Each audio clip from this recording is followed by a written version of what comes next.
wins the 2019 Monster Energy AMA Supercross Championship.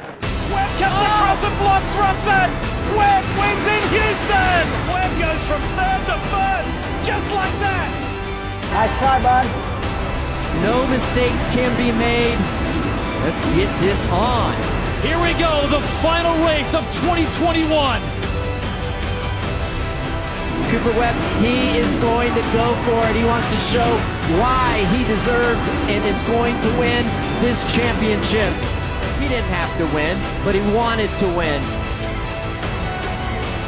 Cooper Webb, take a bow. You're a two-time champion. Yeah! We did it, fans. Two-time 2021 champ. This is an incredible feeling. Two-time champ is unbelievable. Nothing like it, man.